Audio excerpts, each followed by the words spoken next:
कहानी की शुरुआत होती है चार्ली और उसके बेटे अनातोल से। फिलहाल चार्ली अपनी माँ से मिलकर वापस अपने घर की तरफ जा रहा था। दरअसल चार्ली एक रिटायर्ड माफिया बॉस है जो अपनी पुरानी जिंदगी छोड़कर अपने परिवार के साथ सुकून के पल बिता रहा था। घर लौटते वक्त गाड़ी में बाप बेटे क्लासिकल म्यूजिक का मजा लेते हैं, जो साफ दर्शाता है कि चार्ली अपने बच्चों से कितनी गहरी मोहब्बत करता है। फिलहाल शहर पहुंचते ही अनातोल एक तमाशा देखने के लिए गाड़ी से उतर गया, जहाँ एक आदमी अपनी बकरी के साथ करतब दिखा रहा था। इसी बीच चार्ली गाड़ी लेकर अंडरग्राउंड पार्किंग की तरफ निकल गया। अपनी जगह पर गाड़ी पार्क करने के बाद वो कुछ देर वहीं बैठा रहा, शायद उस म्यूजिक के सुकून को थोड़ा और महसूस करना चाहता था। पर तभी जैसे ही वो गाड़ी का दरवाजा खोलकर बाहर निकला, अचानक मौत ने उसे घेर लिया। 8 हथियारों से लैस हिटमैन ने उस पर हमला बोल दिया और एक के बाद एक चार्ली के जिस्म में 22 गोलियां उतार दी। ये बेरहम हमलावर सिर्फ चार्ली पर ही नहीं रुके, बल्कि जाते जाते उन्होंने उसके कुत्ते को भी गोली मार दी और उसे मरता हुआ छोड़कर वहाँ से फरार हो गए। चार्ली वहाँ लहूलुहान हालत में पड़ा था, लेकिन हैरानी की बात ये थी कि मौत के इतने करीब होने के बावजूद उसकी सांसें चल रही थी। इस दर्दनाक घड़ी में उसे जेल के वो दिन याद आने लगे जो उसने माफिया लीडर पेवेनो के साथ बिताए थे। पेवेनो जिसने उसे माफिया की दुनिया की हर बारीकी सिखाई थी और हमेशा चौकन्ना रहने का सबक दिया था। उसकी वही बातें आज चार्ली के दिमाग में गूंज उठी। इसके तुरंत बाद चार्ली को हॉस्पिटल पहुंचाया गया, लेकिन दूसरी तरफ ये खबर सुनते ही टोनी जकिया के होश उड़ गए, जो चार्ली का पुराना साथी और उसका सक्सेसर था। चार्ली जैसा गॉडफादर जो इस खेल का आखिरी खिलाड़ी माना जाता है, उस पर हमले की खबर पूरे शहर में आग की तरह फैल गई। हालांकि तहकीकात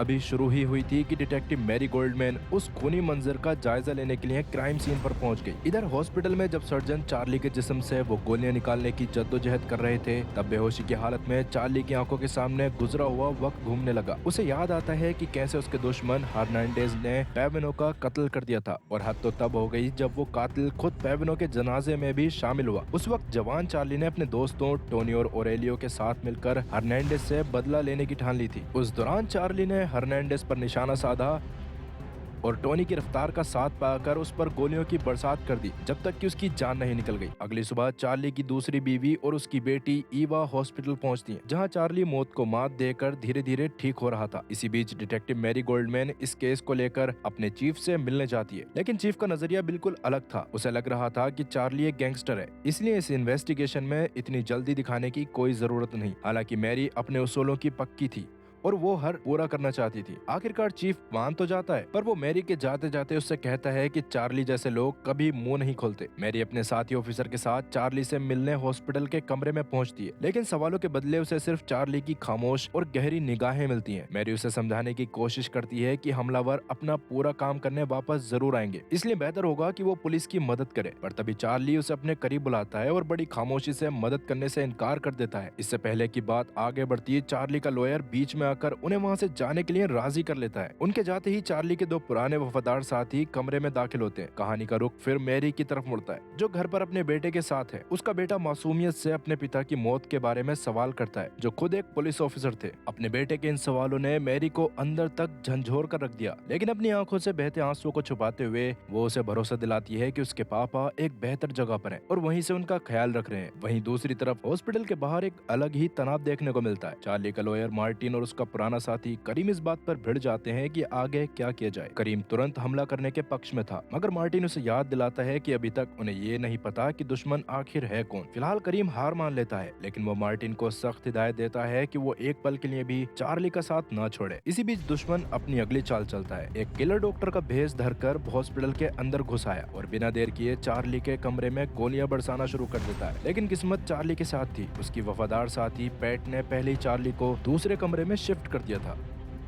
जिस वजह से उस किलर के हाथों एक मासूम मरीज की जान चली गई। इस हादसे के बाद मैरी तुरंत एक्शन में आती है और हॉस्पिटल के कोने कोने में सर्वाइलेंस सेट करवा देती है। अगले ही दिन टोनी अपने दोस्तों के साथ हाथों में फूल लिए हॉस्पिटल पहुंचता है। अपने आदमियों को बाहर छोड़कर वो अकेले चार्ली के पास गया और उसे बेहतर हालत में देखकर सुकून की सांस लेता है। जाते जाते वो चार्ली को हीलिंग सेंट की एक तस्वीर और चॉकलेट्स का डब्बा देता है। साथ ही ये वादा भी करता है कि वो उस गुनहगार को जरूर ढूंढ निकालेगा। दुश्वारियां भी खत्म नहीं हुई थी। डॉक्टर मैरी को बताता है कि चार्ली एनेस्थीसिया लेने से साफ इनकार कर रहा है, क्योंकि उसे डर है कि बेहोशी की हालत में कोई उसे मार न दे। जब वो एक्सरे के लिए कमरे से बाहर जाने से मना करता है, तब सबके होश उड़ जाते हैं, क्योंकि उसके मैट्रेस के नीचे एक बंदूक मिलती है। इसी बीच मार्टिन अपनी बीमार बीवी और बेटी ईवा के साथ वहां पहुंचा। ऊपरी मंजिल पर तेज म्यूजिक बज रहा था और जब मार्टिन उसे कम करने के लिए ईवा के कमरे में गया, तो वो उसे रोते हुए पाता है। ईवा अपने बाप की हालत और उनकी पुरानी सच्चाई जानकर पूरी तरह टूट चुकी थी। उसे लग रहा था कि उसके पिता ने माफिया होने की बात छुपाई और उन्हें कभी कभी प्यार नहीं किया। इधर हॉस्पिटल में चार्ली की मानसिक हालत का अंदाजा इस बात से लगाया जा सकता है कि वो खुद अपने हाथ में कांटा घोंप लेता है, पर उसे दर्द का एहसास तक नहीं हुआ। डॉक्टर साफ कह देते हैं कि अगर ये नर्व्स डैमेज हो गई तो वो अपने दाएं हाथ का इस्तेमाल कभी नहीं कर पाएगा। आखिर में उसकी माँ उसे समझाती है कि भगवान ने उसे एक मौका दिया है ताकि वो खुद को बदल सके, और वो चार्ली से ये वादा लेती है कि वो अपनी माँ से पहले दम नहीं तोड़ेगा। इधर मैरी और उसका पार्टनर चार्ली पर हुए हमले की तहकीकात करते हुए पिस्ताशियो नाम के एक जेल के बदमाश तक पहुंचते हैं। मैरी उस पर इल्जाम लगाती है कि उसी ने ये साजिश रची है, लेकिन पिस्ताशियो साफ मुकर जाता है और मुंह खोलने से इनकार कर देता है। दूसरी तरफ करीम को एक ऐसे आदमी का पता चलता है जो बड़े फक्र से चार्ली पर हुए हमले की बातें कर रहा था। करीम और मार्टिन तुरंत ये बात चार्ली को बताते हैं और तीनों हॉस्पिटल से निकल पड़ते हैं। मैरी उनका पीछा करने की कोशिश करती है, जिस वजह से रास्ते में एक हाई स्पीड चेस शुरू हो गई, लेकिन करीम बड़ी होशियारी से एक गाड़ी बीच में लगवाकर मैरी का रास्ता रोक देता है। वो तीनों एक पुराने वेयर हाउस पहुंचते हैं जहां पैट ने उस हमलावर को बेहोशी की दवा देकर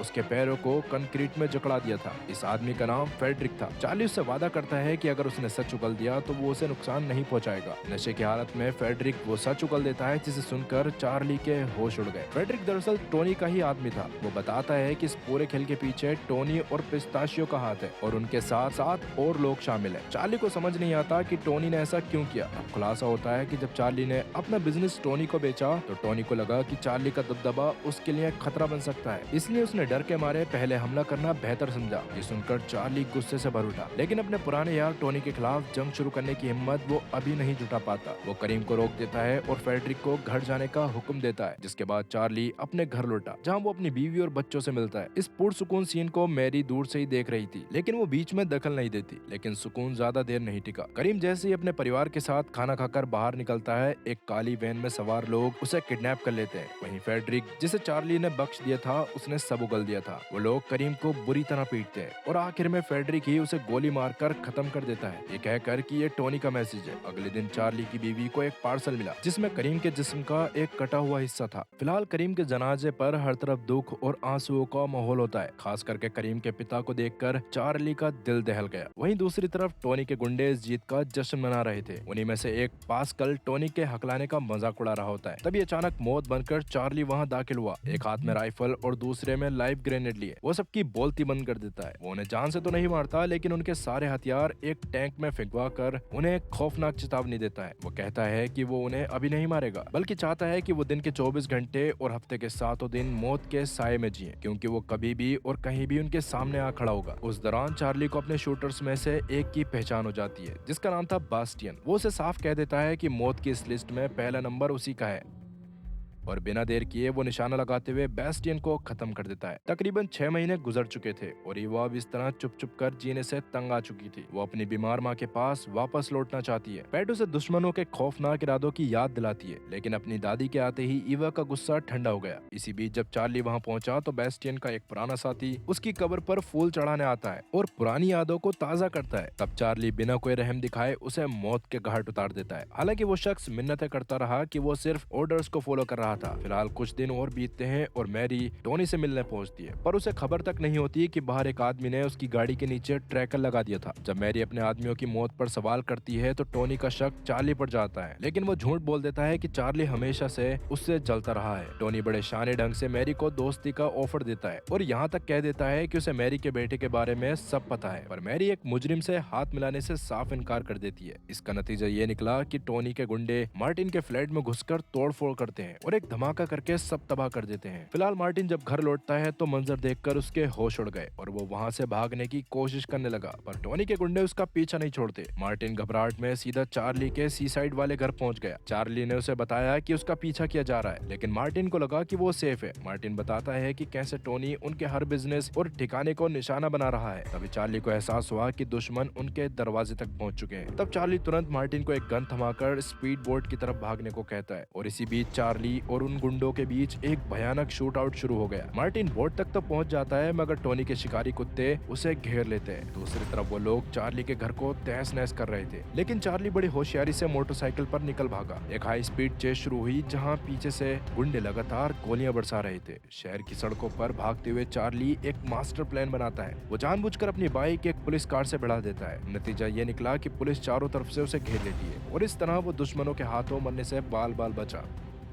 तब टोनी ने मार्टिन को अपने सामने ललकारा और साफ कह दिया कि अगर उसने चार्ली का पता नहीं बताया तो वो अपनी बरसों पुरानी दोस्ती को भूलकर उसे मौत के घाट उतार देगा। वहीं दूसरी तरफ मार्टिन ने चार्ली को गिरफ्तार कर लिया और उस पर टोनी के आदमियों को मारने और बाकियों को धमकाने का संगीन इल्जाम लगाया। इस पर चार्ली बड़ी होशियारी से अपना नकारा हाथ दिखाकर मासूम बन गया। तभी मैरी ने एक बड़ा खुलासा किया कि उस दिन पार्किंग लॉट में मौजूद 8 हमलावरों में से एक शख्स उसे मारना नहीं चाहता था, इसलिए उसने जानबूझकर निशाना चूक दिया था। चार्ली ने इस बात को अनसुना कर दिया, लेकिन फिलहाल चार्ली के खिलाफ कोई पुख्ता सबूत न होने के कारण कानूनी मजबूरी की वजह से मैरी को उसे रिहा करना पड़ा। लेकिन चार्ली का इंतकाम अभी भी जारी था। कुछ दिन बाद जब 8 हमलावरों में से एक अपनी बूढ़ी माँ को पार्क में घुमा रहा था, तभी चार्ली निशाना लगाते हुए उसे वहीं ढेर कर देता है। और अगला नंबर अब था फ्रैंक का। जब फ्रैंक अपने कुत्तों के साथ घूमने निकला, तभी चार्ली उसके सामने आ खड़ा हुआ और उसके पैर में गोली मार दी। जब फ्रैंक ने मुंह खोलने से इनकार किया तो चार्ली ने उसके दूसरे पैर में भी गोली उतार दी। फ्रैंक दर्द से करा रहा था और एम्बुलेंस की भीख मांग रहा था, लेकिन चार्ली को सिर्फ उस 8वें हमलावर का नाम चाहिए था जिसने उस दिन पार्किंग लॉट में उस पर गोली चलाई थी। खैर, टोनी को जब एक शादी के दौरान फ्रैंक के गायब होने की खबर मिली तो उसने तुरंत अपने गुंडों को उसकी तलाश में भेज दिया। उधर फ्रैंक ने कसम खाई कि उसने कभी उस 8वें शख्स का चेहरा नहीं देखा, पर चार्ली को उस पर जरा भी यकीन नहीं था। अपनी जान बचाने के लिए फ्रैंक ने टोनी के सारे राज उगलने का फैसला किया। उसने माफिया के कंप्यूटर्स हैक करके टोनी के सारे ब्लैक मार्केट ट्रांजैक्शंस और बड़े बड़े लोगों के साथ उसके रिश्तों का पूरा कच्चा चिट्ठा चार्ली के सामने रख दिया। इसी बीच टोनी का एक गुंडा वहां पहुंच गया और फ्रैंक की खाली वैन देखकर समझ गया कि कुछ गड़बड़ है। कुत्तों के भौंकने से चार्ली सतर्क हो गया और दोनों के बीच भयानक फायरिंग शुरू हो गई। तब पलटवार में चार्ली ने उस हमलावर को जख्मी किया और फ्रैंक से वो सारी जानकारी एक फ्लैश ड्राइव में लेकर वहां से निकल गया। वो जख्मी गुंडा टोनी को फोन करके सब बता देता है, जिससे टोनी आग बबूला होकर अपने पूरे गैंग के साथ चार्ली की तरफ निकल पड़ा। इधर फ्रैंक ने चार्ली के सामने गिड़गिड़ाते हुए अपनी बेटी का वास्ता दिया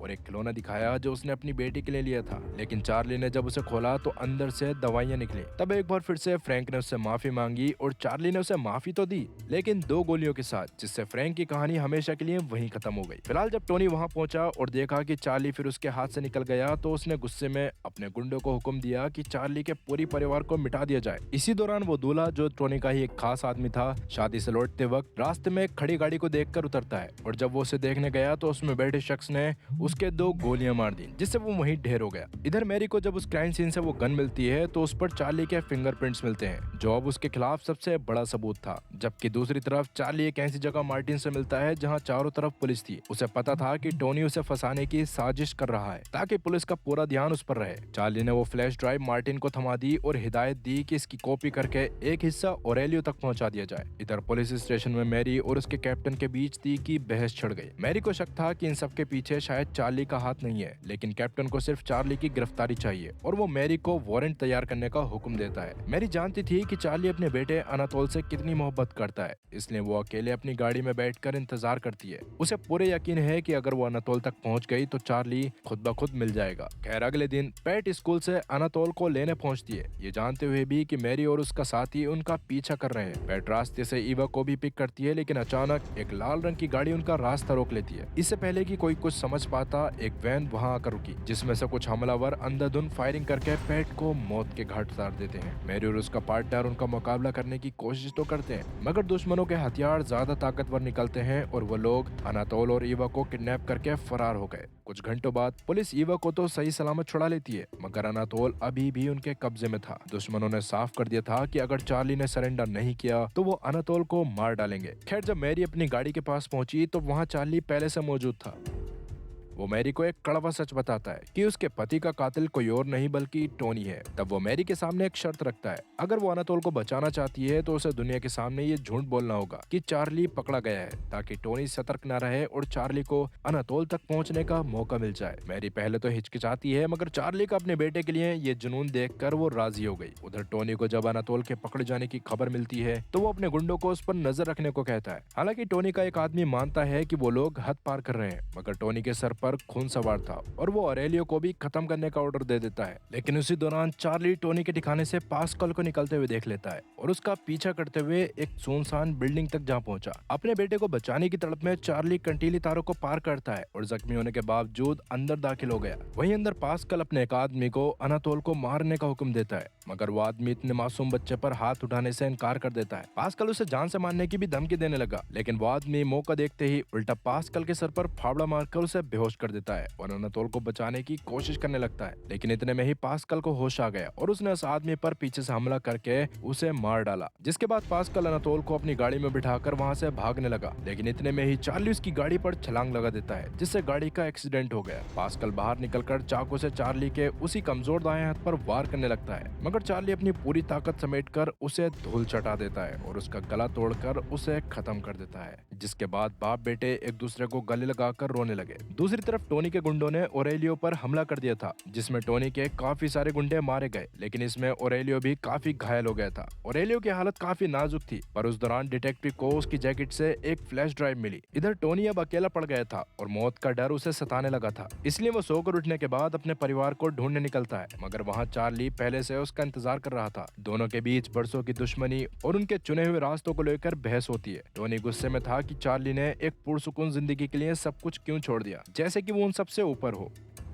तब टोनी चार्ली की आंखों में आंखें डालकर कहता है कि जो करना है जल्दी खत्म कर, लेकिन चार्ली अभी भी कहीं न कहीं हिचकिचाता है। वो अपने बरसों पुराने दोस्त पर गोली चलाने से पहले रुक गया। इसी पल का फायदा उठाकर टोनी बाजी पलट देता है और अपनी गन चार्ली पर तान देता है। वो चार्ली को बुरी तरह पीटता है और उसे अपनी जिंदगी की भीख मांगने पर मजबूर करता है, लेकिन चार्ली का सर नहीं झुकता। गुस्से में पागल होकर टोनी उसके सर पर खोलता हुआ गर्म पानी डाल देता है। इससे पहले कि टोनी आखिरी गोली चलाता, पुलिस की एक पूरी टीम बिल्डिंग में धावा बोल देती है और दोनों को मौत के साए में घेर कर गिरफ्तार कर लेती है। पुलिस स्टेशन से रिहा होने के बाद मार्टिन अपनी गाड़ी में चार्ली को लेने पहुंचता है। चार्ली खामोशी से मार्टिन को एक खास जगह चलने का इशारा करता है और गाड़ी चलते चलते उसी पार्किंग गैरेज में रुकती है जहां चार्ली पर वो कातिलाना हमला हुआ था। वहां पहुंचकर चार्ली एक ऐसा खुलासा करता है जिसे सुनकर मार्टिन के पैरों तले जमीन निकल जाती है। चार्ली उसे बताता है कि वो जानता है कि उस दिन मौजूद 8वां हमलावर कोई और नहीं बल्कि खुद मार्टिन था, जो सुनकर मार्टिन टूट जाता है और रोते हुए कन्फेस करता है कि टोनी ने उसे जबरदस्ती उन गुंडों के साथ भेजा था और उसे बिल्कुल अंदाजा नहीं था कि टारगेट खुद चार्ली है। वो गिड़गिड़ाते हुए कहता है कि उसने जानबूझकर निशाना चूक दिया था ताकि चार्ली की जान बच सके। तब मार्टिन अपनी जिंदगी की भीख मांगने लगता है। तब चार्ली उसके आसपास कई सारे राउंड फायर करता है, लेकिन एक भी गोली उसके नहीं मारता। वो मार्टिन से बस इतना कहता है कि अब उनका हिसाब बराबर हो चुका है।